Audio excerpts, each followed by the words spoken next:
Might have seen in the news the controversy surrounding Rosa Parks. The house that is currently here in Providence was set to be displayed in conjunction with Brown University until Brown University pulled out.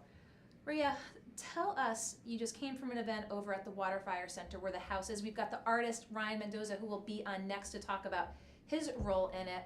Did you imagine you would be standing here with the press having to talk about what happened and why this controversy erupted and where things are? What was your reaction when they said, from Brown, when they said we fear a legal battle here? What was your reaction? I was disappointed. I really was disappointed, and then I was angry, and I ran the full all the range of emotion. And I got on the first thing smoking to come out to Rhode Island, so here I am. Here in Rhode Island to talk about the house. Talk with us about the project, about your remembrances. You've done so much press telling, what you recollect of this house. And more importantly, the importance to you and letting folks know the story. I mean, this goes way back to showing up here in a battle in Providence. Let's bring it back to the rehabilitation of the house, going to Germany, working with Ryan, bringing it to the people. Let's talk about the importance of this to you as it fits into the bigger picture of history. As it fits, my first reaction, the gut reaction, is always the best. I could only think that Brown missed a great opportunity to show this wonderful historic property, and that's what it is. I still feel today it's a missed opportunity seeing Brown's history with slavery and that type of thing. I really feel like Brown should never have ventured into these waters if she was somehow scared or cowardly. Auntie Rose was never a cowardly person. She shared everything that she knew with everyone. And I can't tell the people of America how much she's loved in other countries. And that's a shame of it all. When I came back to America, I did not, frankly, I was surprised at the vitriol because it's been open and on display for over a year in Berlin. In Germany, we received nothing but love. We come back home and we are faced with this vitriol and this disappointing news. I'm so disappointed. Did you have conversations with folks at Brown? Did this come to you third hand, and to that add to the consternation that you felt when you heard this news? Oh, it added to the disappointment because I heard just like everybody else heard, in the paper. It was in the news here in Rhode Island. Of course, I was in Ann Arbor, Michigan, and I said, I cannot believe it. The unmitigated gall, to say that something of significance and importance is just being wiped off and taken away from Providence, Rhode Island. Now, when I left Michigan, I was happily impressed with the people that I've met here. Some of the best people in the United States live in Providence. Well, I'm glad you've had that warm reaction from folks who've, I'm sure, come out to see it again without the connection to Brown right now. And talk a little bit about the battle. I mean, your aunt had spent time in this house, but there's legal channels trying to where's the battle coming from? I'm just like you. The family is like, what battle? What battle could possibly come from such a positive event? And now it's such that Brown expects for us to pack up yesterday and ship it back to Berlin like Auntie Rosa somehow a German hero. No. Brown University. America made Auntie Rosa. She's here to stay. She's not a Chinese hero or a German hero. She's an American hero. So get over it. And so you just came from a press event. Talk with us a little bit. What now for the house? Because again, Brown was going to be just one piece in the ability to show it throughout the country. There are other opportunities. So what now? Well, we are actually in limbo because of Brown's cancellation. She's forced a cancellation of everything that we had set up. So Now moving forward, this set up a domino effect. It was a domino effect, and it kept going, and people were calling in, well, we don't want to be, involved in any dispute. And the family is still saying, what dispute? People, nobody is going to bite you. Nobody. Come out. It's free. Free. Just come. Park your car. Walk into the gallery, and you'll see for yourself. The house is not going to attack you. We're going to have food. We're going to have entertainment. We're going to have poetry. And I even said, what's wrong with poetry? Can somebody tell me what is wrong with poetry where someone like Brown would be offended? I don't know. And talk with us. It's 2018. There's this battle here, but this is really about your aunt. Yes. It's really the legacy of 2018. You talk Yes. about why do you think her life and legacy resonates, especially, again, all over the world, having Yes. been from Germany, having gone over there.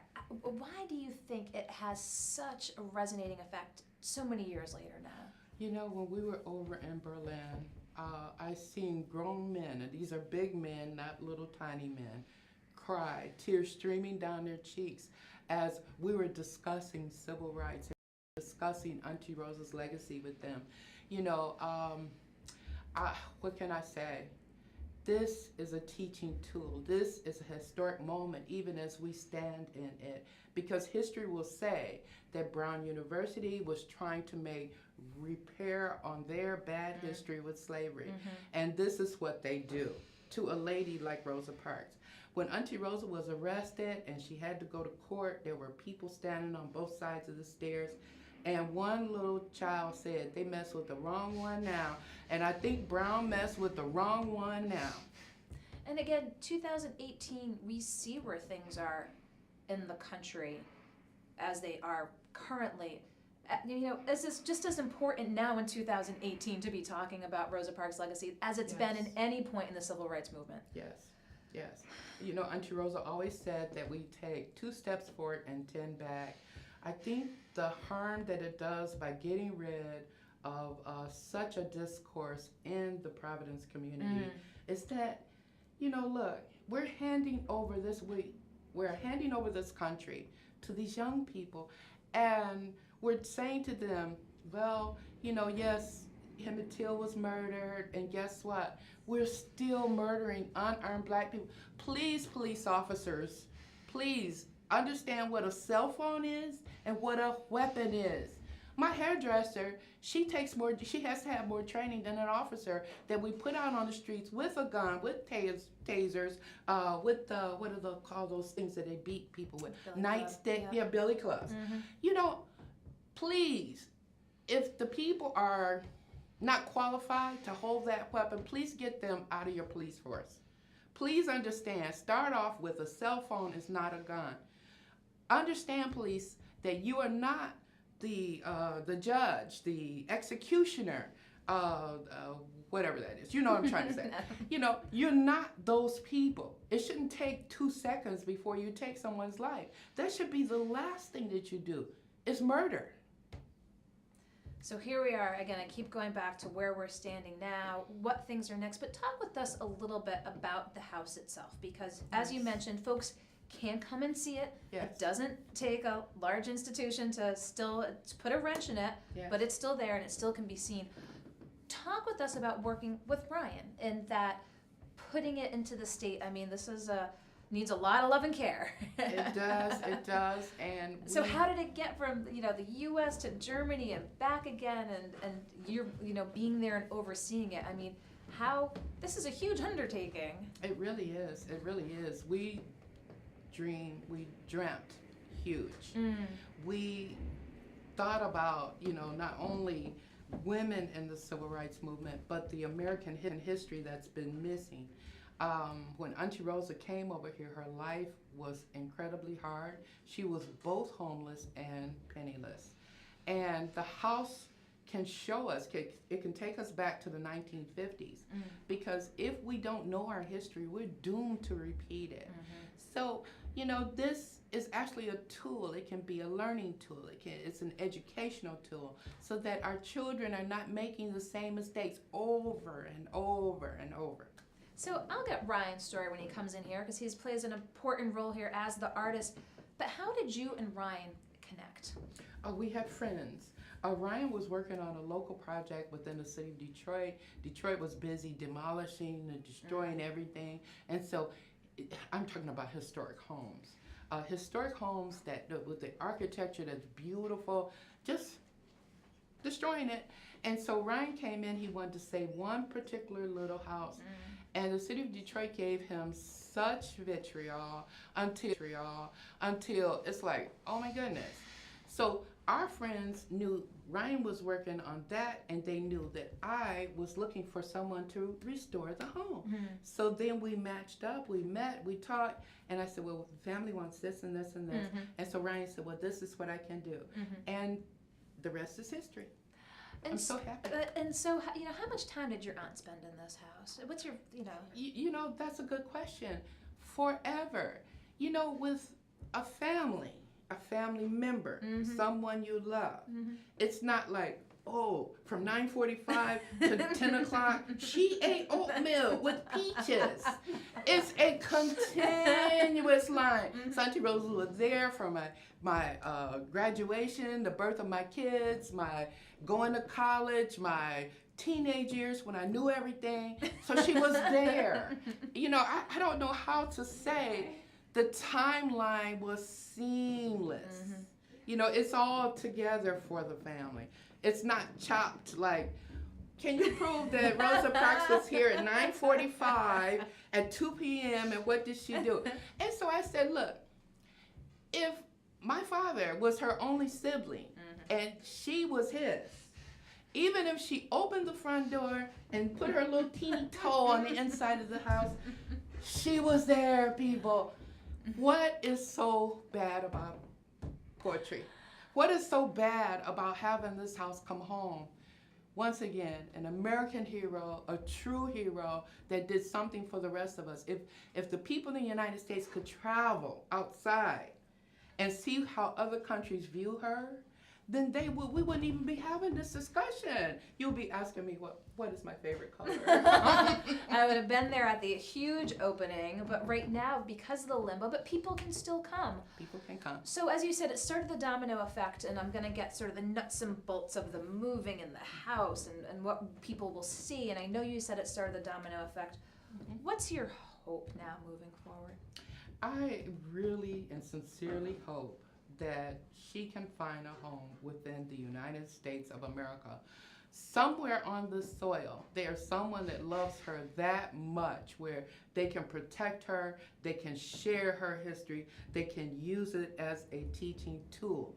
Now, if we can't, then of course we will have to return her to How Berlin. much, I mean, I'm going to get the story from Ryan, but that is an undertaking. And so before I bring him out because he's around the corner, when Yes. you matched up with him and you said, this is a good fit, let's work on this together, Yes. you said the family had certain stipulations. Yes, we and did. What did you want to see when you said, okay, take a deep breath, we're going into the unknown here, we're taking it to a new location, and hopefully around, what was it the family wanted? Well, of course, you know, you have to realize that this wood that we are taking it loose, we're deconstructing and reconstructing was from 1936.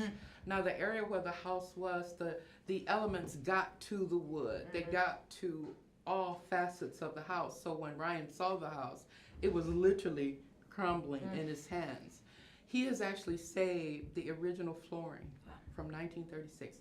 He has saved the banners, the handrails that you hold going upstairs. He has saved the original stairs. Those stairs are from 1936. So, yes, every time we touch her, every time we move her, she's crumbling just a little bit. Okay. You know, we've had wonderful talent, you know, to preserve the home, and I'm so looking forward to everybody coming out Saturday at 3 p.m. so that they can share in the moment, because even if you don't realize it, like Auntie Rosa told me when I was little, her and Dr. King didn't know they were making history. Yeah. They just felt like they were doing the right thing. And if we could get that one lesson across to young people, do the right thing. Don't remain silent when you see atrocities and the wrong thing being done, speak out. If you can't do anything else, you can speak out.